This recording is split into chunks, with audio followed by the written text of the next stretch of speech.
All right, welcome to The Explainer. Today, we are diving deep into the global war over semiconductors. This is a huge, high-stakes conflict that is, right now, completely reshaping our digital world. You know, the very device you're watching this on, your phone, your laptop, whatever it is, it's a battleground. Seriously, every single piece of smart tech we use is right at the heart of a massive global power struggle. And it's all about the tiny, microscopic silicon chips that make everything work. So to really get what's going on, we have to take a step back and appreciate what an absolute miracle the global semiconductor supply chain has been for decades. It's truly incredible. Just think about this for a second. The idea, the intellectual property for a new chip, that probably comes from the US. Then it gets made in a super advanced factory in Taiwan or South Korea. But the machines in that factory, they come from the Netherlands and Japan. And then finally, it all gets put together and tested in places like China, Malaysia, or Vietnam. It's this incredibly complex, deeply connected web where every country playing its part has created the tech we all depend on. Okay, but what happens when that amazing network, that beautiful system of global cooperation, what if it could be turned into a weapon? What happens when those connections become chains? Well, that brings us to this really core idea that experts call weaponized interdependence. It's a bit of a mouthful, but the concept is simple. All those connections that make the world so efficient, they also create huge vulnerabilities. Because if you depend on another country for something absolutely critical, well, suddenly they have a whole lot of power over you. And this whole strategy works because of something called the choke point effect. It's pretty much what it sounds like. If a country controls one vital central piece of that global network, they can essentially turn off the faucet. They can cut other countries off and just squeeze them out of the system. And what's so fascinating here is where the United States really holds the cards. It's not about physically manufacturing the most chips. Nope. It's in the stuff you can't see. The foundational patents, the intellectual property, and the super specialized software that you need to design a chip in the first place. These are incredibly powerful choke points. So, the US has these critical choke points. The big question is, how have they actually used them in this growing rivalry with China? Well, the strategy became very explicit. It was all framed as a matter of national security. The thinking completely shifted. Suddenly, staying ahead in these technologies wasn't just about the economy anymore. It was a strategic imperative. And you can see exactly how this whole thing escalated, step by step. It started back in 2019, targeting just one company, the tech giant Huawei. Then, in 2020, the rules got tighter, controlling chips made anywhere in the world if they used US tech. And by 2022, boom, the controls became massive, targeting China's entire semiconductor industry. But here's the thing.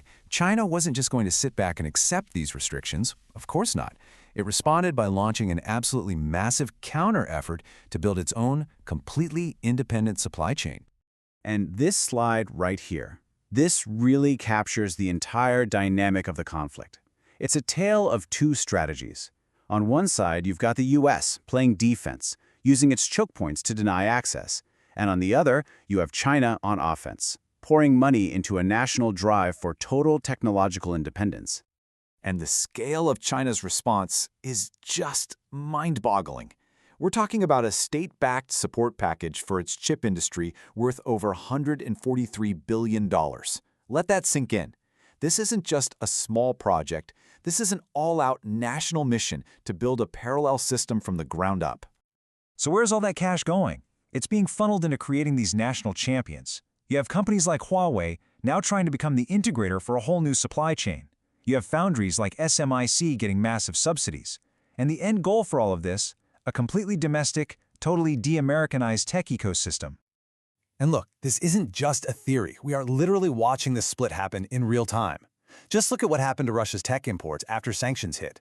Imports from the countries that sanctioned them, they plummeted from 41% all the way down to just 6%.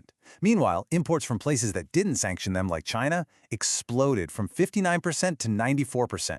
This is a perfect, stark example of how supply chains are rerouting based on politics.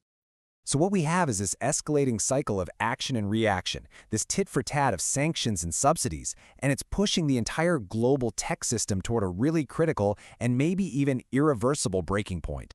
Which, of course, brings us to the huge question looming over everything. Is this it? Are we witnessing the start of a new kind of tech Cold War, the permanent fracturing of our digital world? Researchers have a name for this potential outcome: bifurcation. It sounds fancy, but it describes a pretty simple and frankly, kind of scary idea. Our one, single, integrated global tech network splitting into two separate, distinct, and competing spheres, one led by the US and its allies, and the other by China. The real fear here is that we're getting dangerously close to a tipping point. And this isn't just a slow change, it's a threshold. It's a point of no return where the whole system shifts so fundamentally that going back to one big, happy, integrated global network just becomes impossible. And that really brings us to the final takeaway. Why should you care about any of this? Because the outcome of this chip war is going to have profound consequences for every single one of us. It will literally define the technology you use, the services you can access, and the digital world you live in for decades to come.